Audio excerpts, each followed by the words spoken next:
Hello and welcome. कुकर नागज cute boy में आपका खैर मकदम। मैं हूं अबरार मुश्ताक, आपके लिए लाया हूं साइकोलॉजी का दूसरा लेक्चर। पिछले वीडियो में मैंने एंड कहां पर किया था, मैंने आपको 4 डिफिनीशंस पढ़ाई थी और लास्ट में मैंने आपको बताया था कि साइकोलॉजी की प्रेजेंट डिफिनीशन क्या है। साइकोलॉजी की प्रेजेंट डिफिनीशन क्या थी? Psychology is the study of behaviour.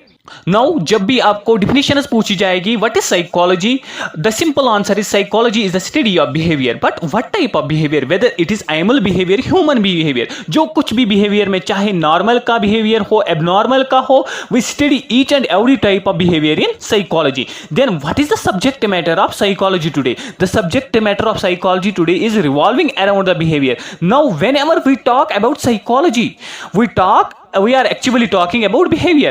Now psychology is behavior and behavior is psychology.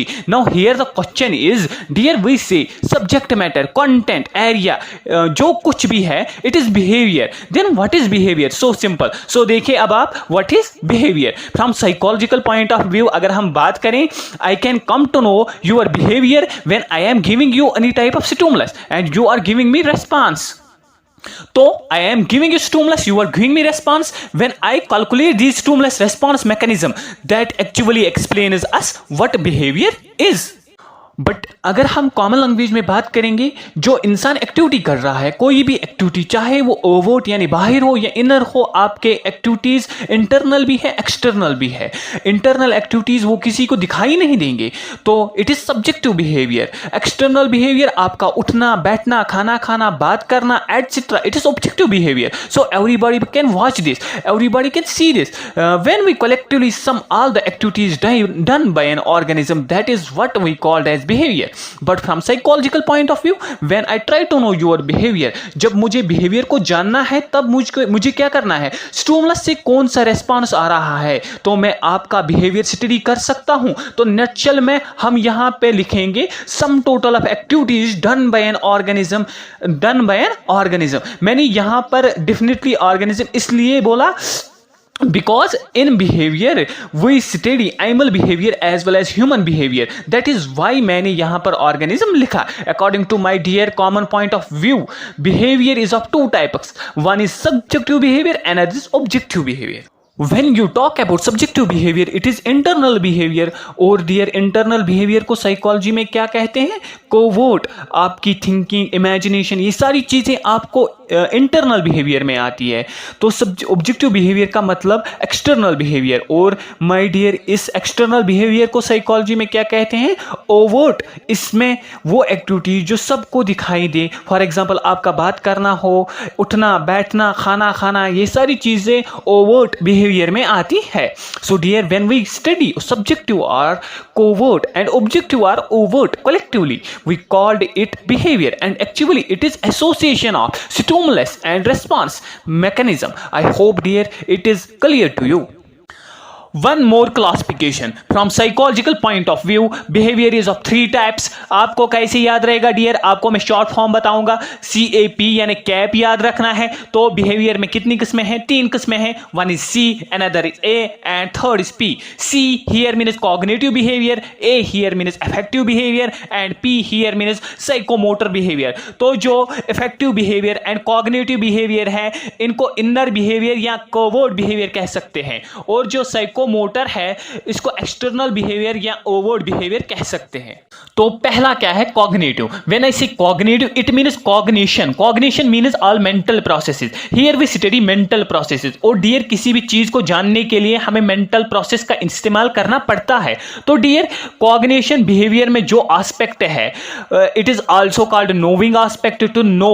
तो जब हम किसी चीज को जानने की कोशिश करते हैं, मतलब you want to have some knowledge, you are applying your mental faculty, you are applying your mental set on that very knowledge. तो किसी चीज की नॉलेज को गेन करना, तो उस वक्त आप में कौन सा बिहेवियर होता है? कॉग्निशन या कॉग्निटिव बिहेवियर। तो कौन कौन से मेंटल प्रोसेसेस है? सेंसेशन है, अटेंशन है, परसेप्शन है, लर्निंग है, इंटेलिजेंस है, मेमोरी है, प्रॉब्लम सॉल्विंग है, डिसीजन मेकिंग है, रीजनिंग है।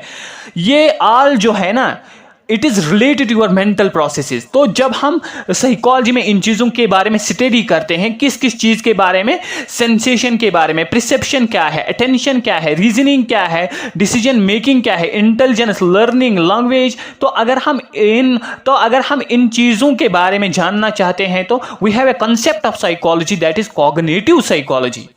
कॉग्निटिव साइकोलॉजी में हम स्टडी क्या कर रहे हैं, कॉग्निशंस को। तो सारे जितने भी आपके अंदर कॉग्निशन है वो कौन सा बिहेवियर स्टडी करता है, कॉग्निटिव बिहेवियर। तो डियर मुझे उम्मीद है कि आपको ये समझ आया होगा। Second is affective behaviour. किसी चीज को जानने के बाद आपके अंदर और एक एस्पेक्ट ऑफ बिहेवियर है that is called feeling aspect. Here in affective behaviour we study feeling aspect of behaviour. For example आप मेरा लेक्चर सुन रहे हैं, आपको अच्छी तरह से अंडरस्टैंड हुआ, अंडरस्टैंड दैट इज कॉग्निशन। और अगर अच्छी तरह से अंडरस्टैंड हुआ, आप खुश हो जाते हैं, क्या कहते हैं, wow lecture is very nice. तो your feelings are being affected. लेकिन सबसे पहले क्या, पहले आपने देखा, समझा, अटेंड किया, मेमोरीज किया, फिर आपको खुश लग रहा है ये मेरा lecture. It studies affective behaviour. तो अफेक्टिव बिहेवियर में basically we study feeling aspect, यानी यहां पर हम इमोशनल एस्पेक्ट ऑफ बिहेवियर को पढ़ते हैं। और हाँ, emotional aspect of behaviour it is definitely linked with cognitive behaviour. इस पर बहुत सारी रिसर्च हुई है डियर। देखो मैं एक सिंपल एग्जांपल आपको बताता हूं डियर। सपोज मैं आपको कहूंगा tomorrow we are going for a picnic, for example Pahalgam. तो आपको पिक्चर आएगी पहलगाम की, तो दिमाग में पिक्चर आना, what is that, it is cognitive. तो जब आप अब पहलगाम पहुंचेंगे, आप कहेंगे पहलगाम वाओ, तो आप खुश हो जाओगे। Which behaviour it is, that is affective behaviour. तो इन कॉग्निटिव बिहेवियर हम जानने की कोशिश करते हैं, दिमाग का अप्लाई करते हैं। तो इन affective behaviour it is related with heart and cognitive is related with head. हमारा दिमाग हेड में है, टांगों में तो नहीं है। एंड माय डियर अफेक्टिव, हम कहते हैं ना दिल खुश हुआ, तो it is related to heart, it touch our feeling aspect. Okay my dear, Pahalgam की पिक्चर यानी कॉग्निटिव, फिर पहलगाम पहुंचना, वाओ पहलगाम यानी अफेक्टिव, और फिर बसों से कूदना, उधर इधर जाना, वॉकिंग, टॉकिंग, ईटिंग एटसेट्रा। तो आपने एक्टिविटीज करना शुरू किया, जो एक्टिविटी करने का बिहेवियर है, तो इसको हम कहते हैं साइकोमोटर, यानी you start moving your body here, there, left, right, etc. So you are enjoying what type of behavior that is, it is psychomotor. Psychomotor deals with the doing aspect of behavior. इसमें क्या आएगा, walking, talking, dancing, swimming, etc. So this was brief discussion on behavior. I hope you enjoy my lecture. If you really like my video, then please share my video and subscribe my channel. Thank you. May Allah bless you. Keep always learning. Allah Hafiz.